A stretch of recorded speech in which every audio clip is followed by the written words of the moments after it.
ओहो नारायण। ठीक है।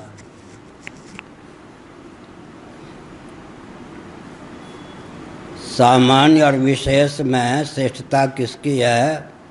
अगर यह प्रश्न किया जाए तो उत्तर क्या होगा? ध्यानपूर्वक सुनिए। हथेली एक है, उंगलियां 5 हैं। निर्गुण निराकार भूमि में पंचदेवों का मौलिक स्वरूप एक ही होता है, वहाँ कोई विभाजक रेखा नहीं होती। सगुण निराकार जो सर्वेश्वर हैं, ईश्वर सर्वभूतानां हृदयेर्जुन तिष्ठति, वहाँ भी पंचदेवों में कोई विभाजक रेखा नहीं होती। थोड़ी देर के लिए दृष्ट जगत सगुण साकार मान लें, ये जो विराट स्वरूप है इसकी दृष्टि से भी विचार करें तो पंचदेवों में कोई विभाजक रेखा नहीं होती। जैसे मैं बता रहा हूँ, मांडूक्य उपनिषद के अनुसार विश्व की वैश्वानर रूपता, तेजस की हिरण्यगर्भ रूपता, प्राज्ञ की ईश्वर रूपता, तुरी की ब्रह्म रूपता, यही तो मांडूक्य उपनिषद का सार है। विश्व और वैश्वानर स्थूल प्रपंच की प्रधानता से, स्थूल प्रपंच नहीं, स्थूल प्रपंच की प्रधानता से आत्मा का नाम व्यष्टि में विश्व, समष्टि में वैश्वानर है। सूक्ष्म प्रपंच की प्रधानता से आत्मा का नाम व्यष्टि में तेजस, समष्टि में हिरण्यगर्भ है। कारण की प्रधानता से आत्मा का नाम व्यष्टि में प्राज्ञ, समष्टि में सर्वेश्वर है। शोधित अहमर्थ तुरीय व्यष्टि में है, समष्टि में उसी का नाम तुरीयम तिषु संततम माया संख्या तुरीयम ब्रह्म है। विश्व और वैश्वानर की दृष्टि से पंचदेवों में कोई भेद नहीं है। तेजस और हिरण्यगर्भ की दृष्टि से पंचदेवों में कोई भेद नहीं है। प्राज्ञ और ईश्वर की दृष्टि से पंचदेवों में भेद नहीं है। तब फिर क्या है? सगुण साकार भूमि में इन पंचदेवों में भेद है। मौलिक स्वरूप पांचों देवों का एक ही है। अब 5 देव क्यों माने जाते हैं? तो कार्योपाधिक, कारणोपाधिक और कार्य कारणातीत परमात्मा के 3 रूप का वर्णन मांडूक्य उपनिषद में है। कार्योपाधिक, कार्य में फिर समष्टि 5 भूत हैं, पृथ्वी, जल, तेज, वायु, आकाश। इसीलिए पंचदेव माने जाते हैं। एक एक भूत के नियामक अधिदेव का नाम एक एक देव हो जाता है। ये हमने संकेत किया। पंचदेव ही क्यों माने जाते हैं? क्योंकि कार्य भूमि में पंच तन्मात्रा की दृष्टि से देखें, पंच स्थूल भूत की दृष्टि से देखें तो एक एक भूत के जो अधिदेव हैं वो एक एक देव हो गए, पंचदेव।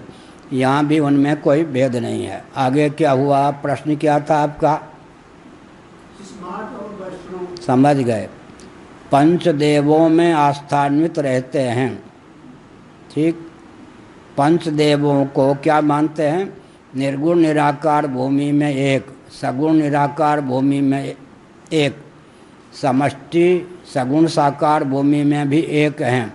लीला पूर्वक वे पंचदेवों के रूप में व्यक्त होते हैं। सदा भवानी दाहिनी सन्मुख रहे गणेश, पंचदेव रक्षा करें ब्रह्मा विष्णु महेश। कहाँ का है? आल्हा उदल मेरे पास ग्रंथ है, उसका मंगलाचरण है ये। सदा भवानी दाहिनी सन्मुख रहे गणेश, पंचदेव रक्षा करें ब्रह्मा विष्णु महेश।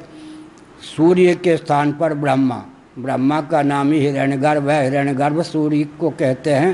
हिरण्यगर्भ संवर्तताग्रे, इसीलिए सूर्य के स्थान पर ब्रह्मा है। सदा भवानी दाहिनी सन्मुख रहे गणेश। भवानी देवी हो गई और कौन हो गए? हो गए गणेश। सदा भवानी दाहिनी सन्मुख रहे गणेश और पंचदेव रक्षा करें ब्रह्मा विष्णु महेश। ब्रह्मा विष्णु महेश हो गए, यही पंचदेव हैं। इसका अर्थ क्या है? एक एक देव के उपासक। वैष्णव का अर्थ क्या है? विष्णु भगवान के जो उपासक होते हैं उनको वैष्णव कहते हैं। पंचदेवोपासक का अर्थ क्या है? पांचों देवों का तात्विक मौलिक स्वरूप उसी प्रकार एक है जिस प्रकार पांचों उंगलियों का मौलिक स्वरूप हथेली एक है। एक के ही पक्षधर न होकर पांचों में आस्था रखते हुए कुल परंपरा के अनुसार, दीक्षा के अनुसार किसी एक देव की आराधना करने वाले पंचदेवोपासक कहे जाते हैं।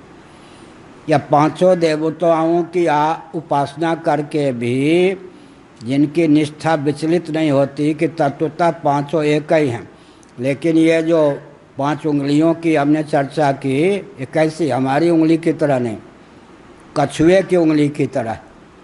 मैं एक बार छत्तीसगढ़ में किसी घर में ठहरा था, मुझे कल छत्तीसगढ़ की बात है, तो आजकल जैसे करते हैं ना, कछुए पालते हैं, मछली पालते हैं, पानी वो विशेष प्रकार से रखकर, तो कछुए तैर रहे थे। तो मैंने सोचा कि काश्यप ऋषि, काश्यप, इस मठ का गोत्र काश्यप है और वंश परंपरा से मेरा भी गोत्र काश्यप है, ये कछुआ हैं, काश्यप ऋषि हैं। तो मैंने उनसे शिक्षा लेने के लिए देखा, तो बहुत बड़ी शिक्षा मिली। कछुए जो तैरते हैं उनकी उंगलियां ऐसी होती, विभाजक रेखा दिखाई पड़ती है, विभाजक रेखा दिखाई होने पर यूँ नहीं, क्या ये बहुत बढ़िया उदाहरण मिल गया नहीं। 5 उंगलियां अलग अलग ऐसे नहीं हैं, 5 उंगलियां तो हैं, विभाजक रेखा के कारण ही 5 उंगलियों को कह सकते, कनिष्ठिका इत्यादि। इसी प्रकार से वैष्णव, वैष्णव क्या अर्थ हुआ, पंचदेवों का मौलिक स्वरूप कौन, ईश्वर सर्वभूतानां हृदय से अर्जुन तिष्ठति, सच्चिदानंद स्वरूप परमात्मा ही कार्य भूमि में पंचभूतों की दृष्टि से किसी के शरीर की स्थिति पृथ्वी प्रधान होती है, किसी में क्या शरीर जल प्रधान होता है, किसी का शरीर तेज प्रधान होता है, किसी का शरीर वायु प्रधान होता है, किसी का शरीर आकाश प्रधान होता है। पंचभूत हैं, 5 ज्ञानेंद्रियां हैं, 5 कर्मेंद्रियां हैं, मन बुद्धि चित्त अहंकार अंतःकरण, 5 प्राण हैं, सब जगह 5-5 हैं या नहीं। इस दृष्टि से पंचदेवों की उद्भावना की गई है, एक ही देव 5 रूपों में अभिव्यक्त हैं। इस तथ्य को समझते हुए फिर किसी परंपरा प्राप्त कुल देवी कुल देवता की दृष्टि से, पूर्वजन की उपासना की दृष्टि से किसी एक का आलम्बन लेते हैं, उनको कहते स्मार्त, और परंपरा से विष्णु भगवान की उपासना करते हैं।